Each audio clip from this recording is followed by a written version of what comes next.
بسم اللہ الرحمن الرحیم علیہ صلی وسلم دائما ابدا علی حبیبک خیر خلق کلہم۔ اللہ تبارک و تعالیٰ کا بے پایان لطف و کرم اور احسان عظیم ہے کہ جس نے ہمیں آج کی بابرکت محفل میں اکٹھے ہونے کی توفیق عطا فرمائی، سب سے بڑھ کر یہ کہ ہمیں دولت ایمان سے بہرہ فرمایا۔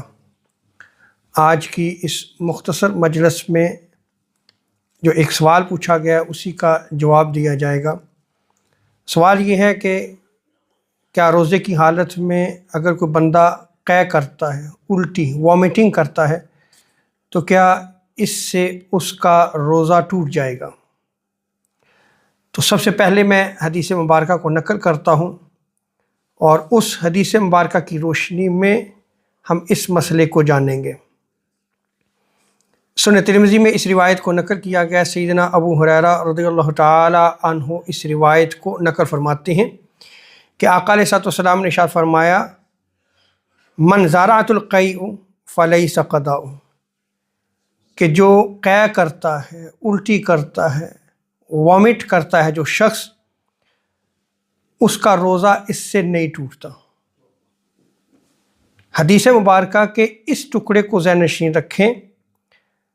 اگر بندے کو خود بخود الٹی آ جاتی ہے، خواہ تھوڑی ہو یا زیادہ ہو، یعنی منہ بھر کے ہو، اس سے روزہ نہیں ٹوٹے گا۔ تو آقا علیہ الصلوۃ والسلام نے اس کو کلیئر جو ہے وہ بیان فرما دیا کہ اس سے روزہ نہیں ٹوٹے گا۔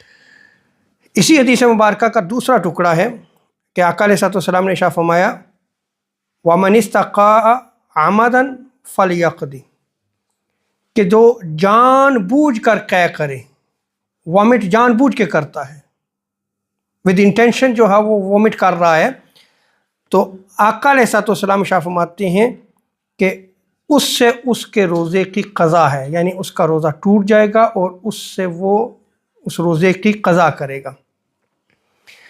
حدیث مبارکہ کے اس ٹکڑے میں اس چیز کو بھی آپ سمجھ لیں کہ اگر وہ خود الٹی کرتا ہے، خود قے کر رہا ہے، وامٹ کر رہا ہے، تو اگر منہ بھر ہو تو اس سے روزہ ٹوٹ جائے گا اور اس کی وہ قضا کرے گا۔ لیکن اگر منہ بھر کے نہیں، اس سے کم ہے، تو پھر اس سے اس کا روزہ نہیں ٹوٹے گا، جب وہ خود الٹی کر رہا ہے۔ اس مسئلے کو اس طرح آپ سمجھیے گا۔ اللہ رب العزت ہمیں دین کو سمجھنے کی توفیق عطا فرمائے۔ وَمَا عَلَيْنَا إِلَّا الْبَلَاغُ الْمُبِينُ۔